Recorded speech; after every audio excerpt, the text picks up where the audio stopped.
อตใส่บ่ลองเบิ้งเผื่อได้แน่นตามบูมาแล้วเมื่อเช้านี่ว่า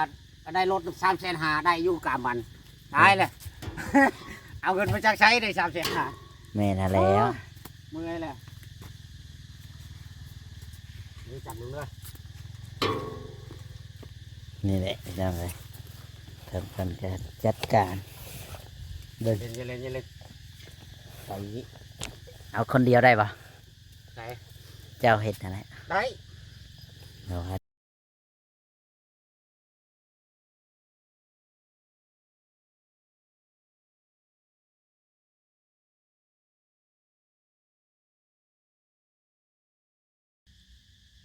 สวัสดีและสบายดีพ่อแม่พี่น้องFCมืดสุขุสุคนพี่น้องเนาะวันนี้ก็ทางบ่อจอยก็ได้เดินทางมาหาทางอ่างวอนเพิ่นอีกแล้วพ่อแม่พี่น้องหรือว่าพอห้างลูกซองพี่น้องเนาะทางบ่อจอยก็เดินทางมาฮอดบ่อนเพิ่นอยู่บ่อนเพิ่นเศร้าเป็นที่เรียบร้อยพี่น้องเนาะหลังจากมื้อวานนี้ฝนก็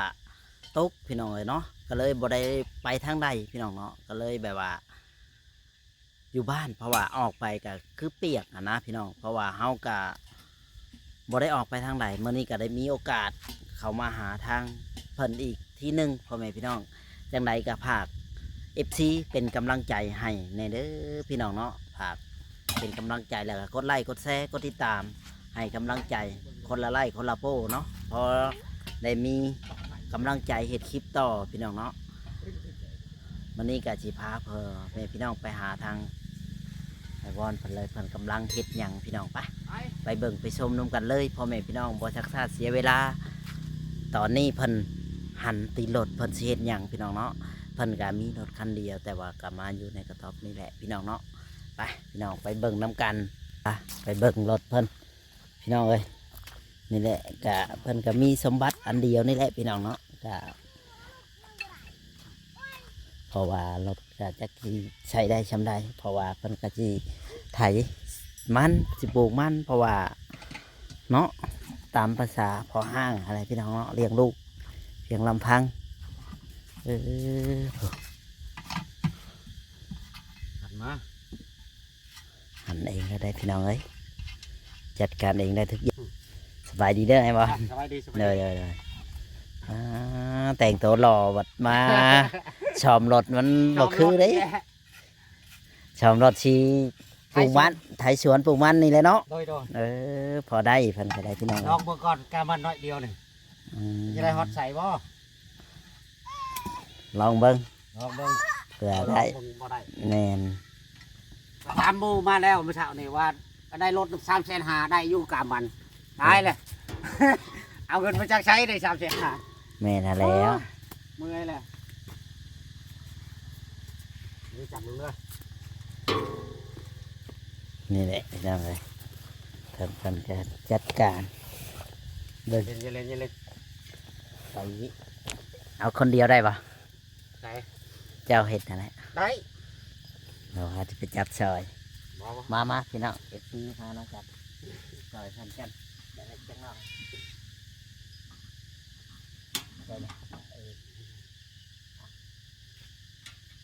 มันจะม้วนเธอป่ะจับได้เป็นยังเอาแค่เอาเขาเอาหอดเข้าไปหรือเอาปินไปทางนึงก็ได้มือเด้อเอาไปหันแน่นะบ่แล้วถอยให้เลยนี่ละขวดนะ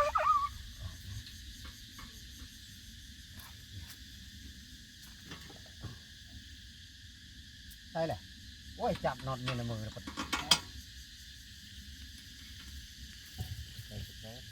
4 โต๊ะมายังลบ แมลง ไป ยัง ที่ แมลงยังงัดออกจะนายนั่นลุดเลยนะเลยนะนี่ละทัว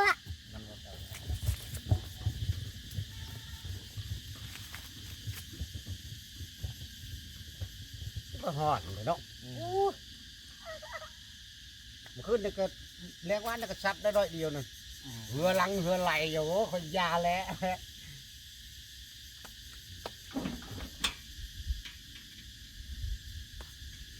ใส่คนเดียวก็ได้ เลยพี่น้องเลย ได้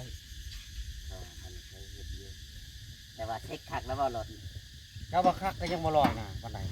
แล้วว่าไอ้ยังบริทันอะไรมาสุดอยู่ ได้นี่ก็เศร้าเลยพอชนใจมาเลยจนขึ้นช็อตบ่เลยที่ใช่บ่เลย หาเงินหาคำก่อนเนาะ หาเงินซะก่อนแหละ ก็มาชอบมันถ้าว่ามันเป็นอย่างนั้นนะ แม่น ภาวนาบอกให้มันเป็นอย่างนั้น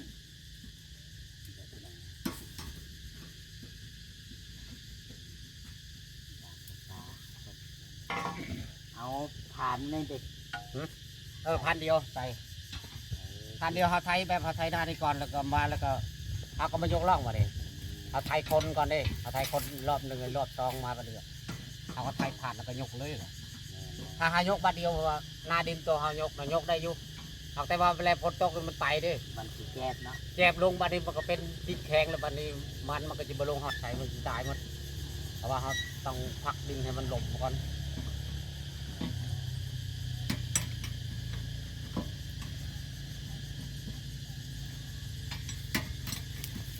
อะไรแบะพนักอะไรแบะชุนทำของลุงนะไปให้ไปดินงัวก็มาหอด5 นาทีตัว เราอ่ะ เราไม่อยากเรียกว่างัวนะ ให้เขาขายได้เห็นโมชวนไปกรุงเทพอยู่มอนั่น จำไหม ชวนคอยเล่นมาเสาไปว่าเอาเงินคอยก่อนก็ได้เห็ดน้ำบัตรโอ้ยก็เอาได้แต่เมื่อก่อนก็เขาเอาอยู่เพราะว่า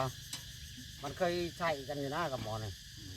พลึงบ่ได้ก็เอาน้ำพลึงเขาแก เวียดนี่มันก็บอกอยู่ได้หลายบันไดเจ้าเห็ดราคาหลายบันไดเท่าไรเขาก็เอานะ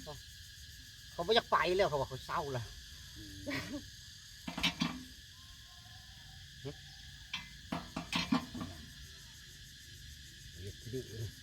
โอ้ยเวียดที่มาจับเล็กน้อยเนี่ยจัก เวียดมาจับหมาเห็ดโชว์แล้วเมา เวียดจับหมาป่ะ นาน ล้มได้ทำไว้นี่แหละพี่น้องเราจะอันนั้นก็มันมาห้องกว่าแม่น่ะแล้ว อ่อนเลยหรอ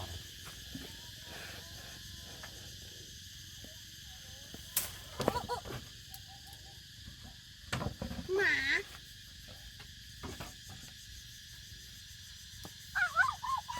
าเห่าหมา เอาแล้วมันเอาขาดสิ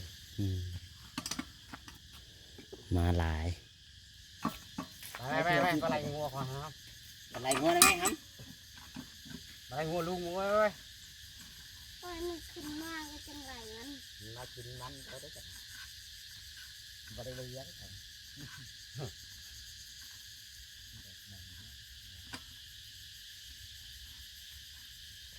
ว่าจะขั้นเป็นตะเลียงวันเพราะอะไรเพราะว่าไปหาอยู่ในวันไปรถเขาหนึ่งรถคือว่าย่อยจิกจบก่อนแล่นนึกว่าทุกคนอีกมันมาก็หอดตกปัทบ่อย ฝนมาตกเลยที ไม่ตกเลย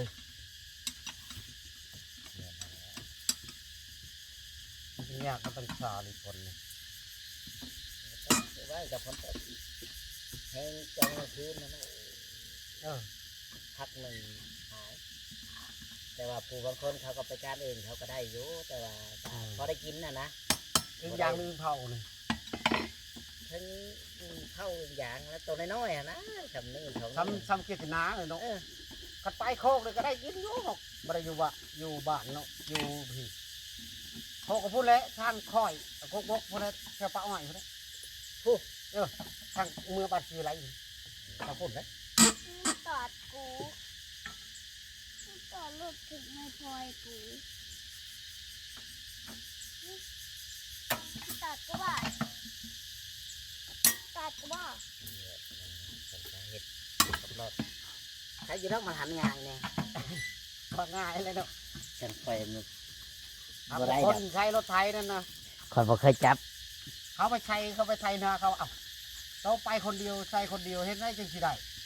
เอาว่ามันง่ายกว่าโซคนอีกเหรอ เฮาเคยเนาะ ยังสับสนวันนี้คนเดียวจับปราบปอนเข้าไปเรื่อยๆแล้ว แม่น่ะแล้ว มูลานับเด้อนับ หนักวันนี้ เขาก็ใส่ที่ขาเขาเขายันอยู่แล้วเนาะ อืม ใส่สองคนยังว่าจับก็ถึงจับบ่แม่นอยู่คนเดียวง่ายสุดแล้ว คอยหมุนไปหมุนไปมันก็แล้วเลยนะสองคนคนหนึ่งวิทย์คนหนึ่งคนหนึ่งวิทย์คนหนึ่ง เอ้ย มันเลยจะเป็นยังไงก็ นี่ สั ก็ บสนมีสิออกหยังหัวตะแม่น ไม่ต้องมา อันนี้เอานี้อันนี้ แล้วเอ๊ะ เอานี้เอานี้เป็นไม่หยังอีก หนักนี่ บ่เลี้ยว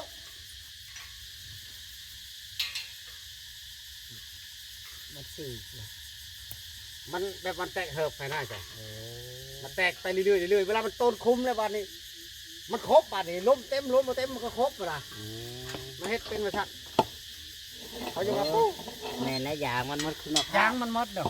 ย างมันหมดคุณภาพ เขาจะว่ามือหนึ่งชามที่เทือจอดอุ้ยบ่สู้เด้ โอ้จอดกับบุไหว้แล้ว บ่ไหว แล้วจอดจะหน่อยจะไปน้อยหนึ่งมันก็เป็นที่เก่า มื้อนั้นมันไปส่งทานให้เขาซ่องรอบอันรอบแรกนะค่อยจอดแล้วก็ขึ้นไปลงมาเฮานี่กินข้าว จอดอีก ไปชอบทาน กลับมาไปติดไปเอาบ่มีลมนั่นแหละก็ปะเลยละบาทนี่ทานก็ให้หมอนั่นไปส่งให้ว่า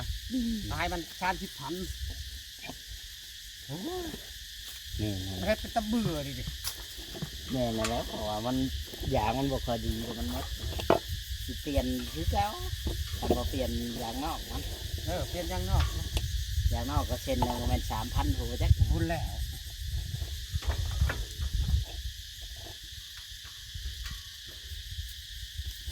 ใส่3,000ก็เนี่ย คือว่าหมอหนึ่งว่าเปลี่ยนคือว่า4,000คนบอก เอาแล้วแต่ว่านี่เอายางแบบใดนะ แม่นเลย มัน โต มีหลาย คุณภาพดีดูคุณบุรีก็คือเฮาเนี่ยครับ บ่ ว่า ว่า นะ คุณภาพธรรมดากับบ่ธรรมดานะ มันเทียมเลยแท้เนี่ยยังบ่ฮู้ว่าเฮาว่ามันของเทียมหมดแต่มันจะว่ายังมันจะขายมันบ่ของแท้หมด แหมมันก็บิดเป็น ของมันคือว่าอะไรยี่ห้อบ างทีก็ห้อยมันนี่ก็ยังเนาะทักขางมันพุ่นจนหลายนั่นในของเรานี่ของในบ้านในเปลี่ยนปีแล้วนะเฮานี่เป็นพาคนพาไปเอาโอ้ยนี่ของแท้เราไทยก็3,700คู่หนึ่งขาดมาใช้ไปแท้จังคนเบิ่งมันแก้เขาแล้วพอตีนรถนี่แง่หมดเลยได้ให้ฟังเหอะฟังหายก็ดอก ยางคู่มือเนี่ยบ่ค่อยดี ไอ้ บ่ แก่ ค่อยอัน มาเอาแล้วมันโมเมนต์นั่นนี่นั่นคนก็จะเอาไปเอาไปแจออกมาแล้วก็ลนอยู่มึง เดี๋ยวเป็นชอมเป็นช่างชอมบ่ โอ้ยเจ้าเห็ดแล้วก็เป็นเป็ดอยู่ชาเก็บเนี่ยมันต้องจบกันนะ โอ้พี่น้องเลย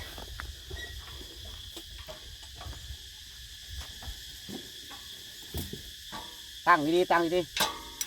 ๆใช้สองคนน่ะมันยากใช้คนเดียวน่ะมันง่าย มาคอยหันไปเนาะ อืม คอยไป ถ้ามันตึงๆบาดเดียวคนที่คันกึกลูก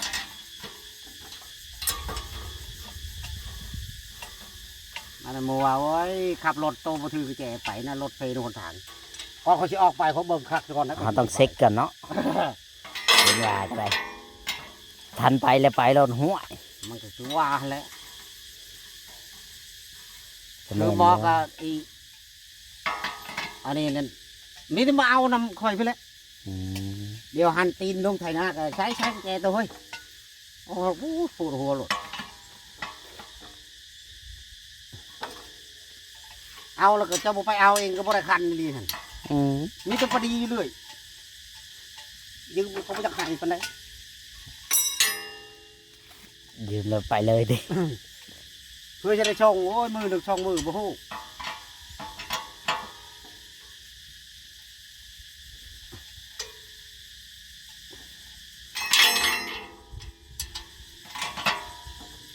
นี่เลยพี่น้องเลยแกซื้อ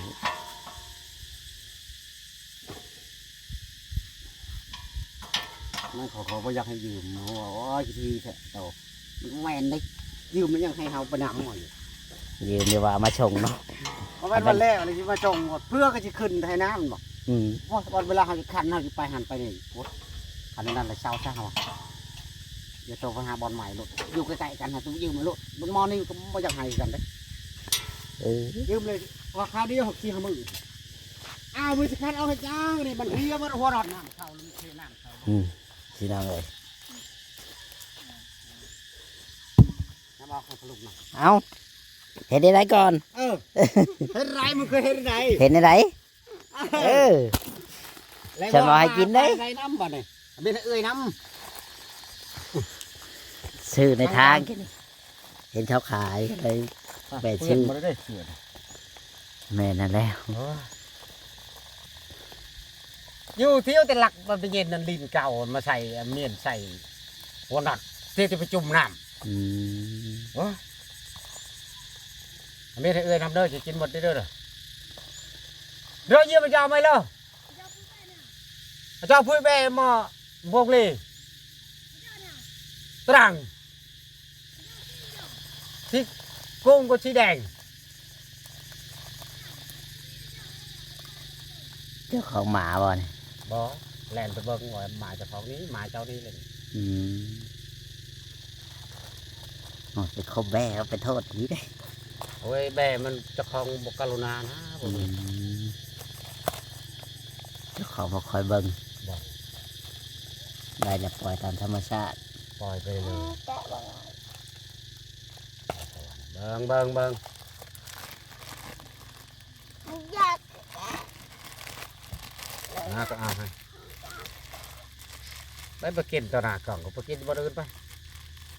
เอาไปกินบ่อื่นจะได้จักอ่านด้วยดิมากูจะเอาให้ หมอ เอา บ่งอแงได้เทนามาบ่ซื้อมาพาอีกได้ ลูกซื้อมาให้ เบิ่งแน่ ลายนึก3 อัน 6 อันเอาอันสำคัญเลยไปนี้จากนี้ป่ะนี่โตก็เข้ากล้องบ่ได้หัน ตัวไม่ได้ดื้อมันก็พอตัวตัดผมใหม่เลยรอได้บาทบัดนี้แล้วพอตัวสิได้ผู้สาวน้อยมา ไม่เรามาว่าเอาจะยืมไม่ตัดไปใช่ไหมเอาตัวบังหัวเขารู้เอาเห็นอะไรจังหวะแท้แบบมันมียังอยู่ โอ้ผมอยากมาว่าจันมาคนว่าตัดเล้วแล้วก็ย่างออกมาแล้วก็ไปเอาไปนัวเฮือนอันนั้นแล้วก็เอา เพิ่งเลยถาม เอากระชามคือกันนั่นแหละหันไม่ใช่ได้เท่าไรเองเบิ่งอาบน้ำไม่ได้ใส่หัวอาบไม่ได้นะเป็น บอกไปเลี้ยงงัวน้ำเอ้ย ไปก็คืน คืนมาคือเก่า ย่านมอดีชุงอยู่หันได้ลูกนะบอกอ้ายอยู่หัน เออ มอนั้นไล่หยอกเพิ่นย่านเพิ่นก็คืนแหละไปไหมไปนาลุงมึงไปไหม เบิ่ง ไปบอกลุงพอช่องลุงไปเอาบางอย่างทาพอลุงเนี่ยไปสิไป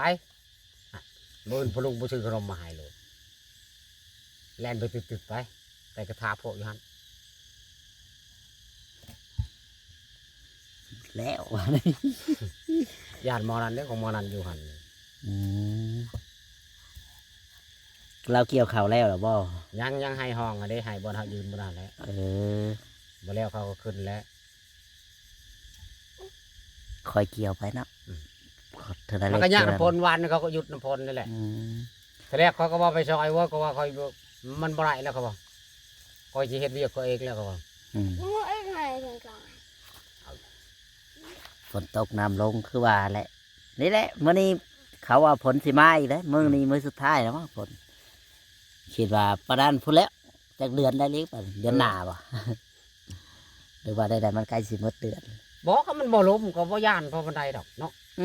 มันล้มนี่ปอ ลมแห้ง ก็เบิ่งจะบ่คืนนี่กับคืนวานไปเนี่ยมันจุดอ่อนตีบักโตถึงสูงเจ็ดบ่มึงฮักครึ่งคักว่ะวานบ่อะไรรอดไป ไม่ตัวที่มันโคนมันงามันจริงเจ้านั่นน่ะโอ้ยตกกระถึกอยู่ แม่นั่นแล้ว เจ้าวันตุ้งเจ้าบ่ต้องวันตุ้งดังให้โมตุ้งดังมัน ตาไม่แล้วก็ยังกัน ว่า โตแห้งหอนนะ มึงจะเอามากระบง บ่คงบ่ได้จะเอาจังเฮ็ด กระบง นี่แหละเพิ่น แล้วเขาถามเฮาอยู่เมื่อกี้นี้ว่าอ้า ถาม ว ได้ การนั้นว่ากะสิผ่านหรือบ่เขา น้ำมันศพพ่อ ผ่านพอผ่านคอยกับบ่ฮู้กันเนาะให้คำตอบบ่ได้กันแหล้ว เฮาก็บ่ค่อยบ่ได้ เนาะ มันจริงใช่เฮาเนาะมัน อืม คือเขาว่าจะเปรียบเทียบกันมันคนละชั้นเลย มันคนละคนกัน น้องบ่มวนมองบุง เฮาบรรลุเด็กหน่อยเขาบรรลุใหญ่เนาะ อืม บ่เกี่ยวกันได้ ไผสิฮู้จักว่าผ่านหรือบ่ผ่านเฮาบ่จักเด้ บ่ นี่ จัก ให้คำตอบบ่ได้ คอยก็ว่าได้นั่นเอาเกิดโตคือเขาซอยก่อนเอาซอยแล้วก่อนเราก็จะผ่านก่อนเนาะอันนี้เขาคิดว่าพาเขาพี่น้องมาก็ไปลองเบิ่งเขาว่าอีกตามวาสนาผู้ใหญ่ใจดีมาซอยก็ดีเนาะ อีกตาม อีกตาม อันนี้ก็เว้าบ่ได้เลยเนาะ ว่าบ่ได้ให้เฮาได้จะคุมเกมให้ได้ก็เพิ่นก็ไปเสี่ยงคือกันแม่นแหละ แม่น แม่นบ่ เลยแม่น ทุกคนทุกเสี่ยงแหละไปสิบ่เสี่ยงหมดทุกคน ไผสิฮู้จักว่า บ่จักดอก ผู้นั้นสิได้